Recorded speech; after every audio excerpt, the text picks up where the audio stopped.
The most important thing you can do as a human being is to get born again. The most important thing you can do as a born-again Christian is to renew your mind. Please understand that the renewing of the mind is not just a one-time event, not just a one-day event. Renewing the mind is a lifetime process.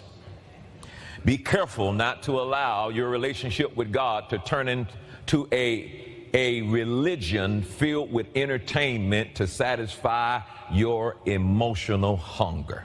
The problem with performance-based Christianity is we don't believe that Jesus has already done it, which means we don't believe that Jesus is enough, which means we keep adding to Jesus.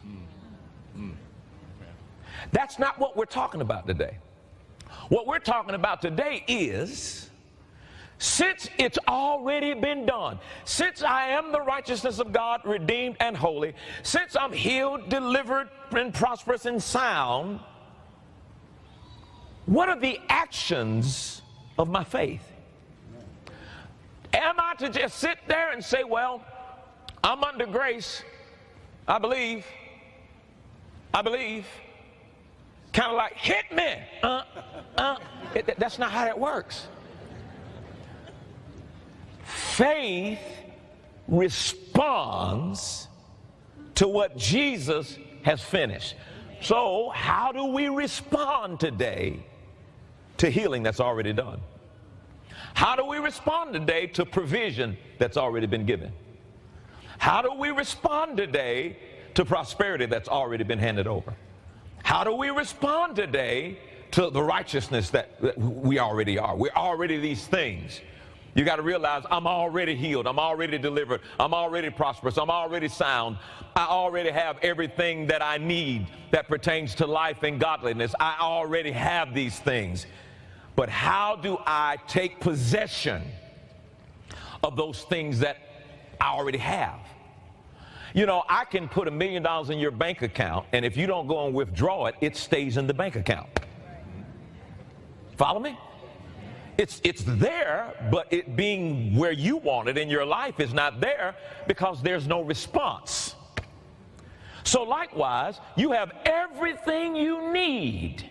It's available, but here's the thing. But we don't know how to respond to what grace has made available. And this series is all about showing you how to respond. Now, you're going to hear a lot of familiar things, and you'll find out that you were using those very things to try to get what Jesus has already gotten, when in fact faith is all about responding to what Jesus has already made available, responding to the finished works, responding to what Jesus has finished. If you understand that, say amen. You know, if you have $1 million in your account, there's not 2 weeks of struggling before you can withdraw it. Huh? How many of y'all ready to make some withdrawals? Amen. I'm going to show you how to respond. How many of you know you can have that money in the bank, but if you don't endorse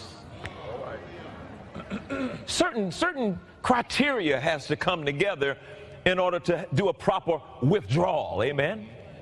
Now, you see how easy it is for you to say, well, wait a minute, that's the works of the flesh. No. We're not talking about doing this to get God to do something. We're talking about God's already done it. Now I want to now take possession of what he's already done. Do you see the distinction there now? All right, Galatians chapter 2, verse 16. Let's read it out loud together. Ready to read.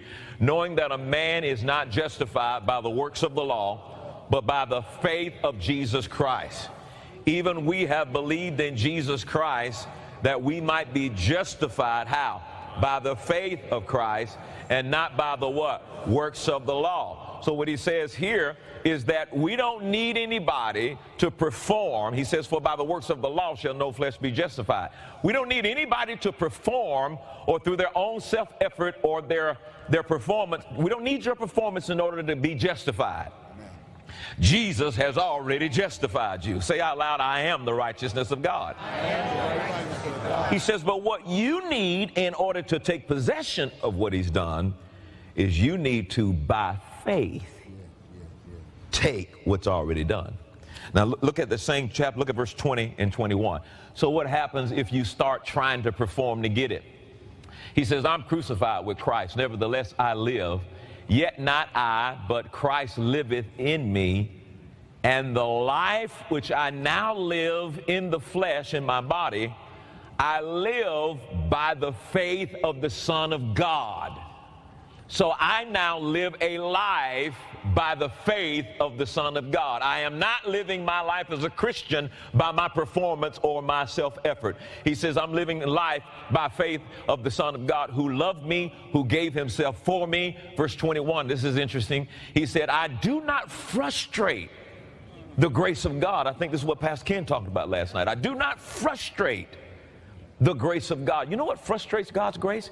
Is when you now take it upon yourself to add to what Jesus has already done, and thinking it is because your self-effort and performance that you now are now going to deserve something because of your doing, instead of receiving by faith what he's already done. He says, I don't frustrate the grace of God, for if righteousness comes by the law, then Christ is dead in vain.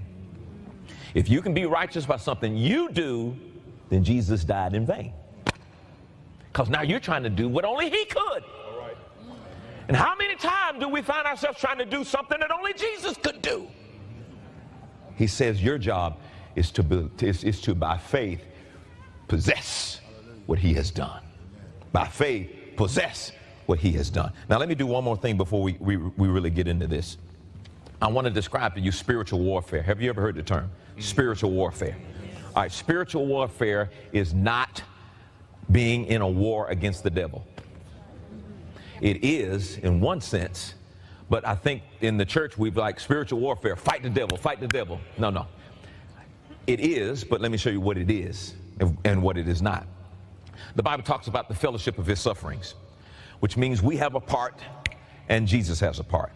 Jesus' part of the fellowship of the suffering was this. Jesus was whipped with a cat of nine tails. He was nailed to the cross. He was beat on the cross. He died on the cross. He went to hell for 3 days. And then he got up, and now he's done with his part. All right, so what was all that for? He shed his blood. His flesh was beat up, all this kind of stuff. Why? To obtain the victory. To obtain the victory of healing, to obtain the victory of righteousness, to obtain the victory. That was his part. His part was go get it. All right. Now it's our part. Now when he was raised from the dead, and now it's our part. He kind of, in a sense, like in a relay race, he handed the baton off to us. He says, I've done my part.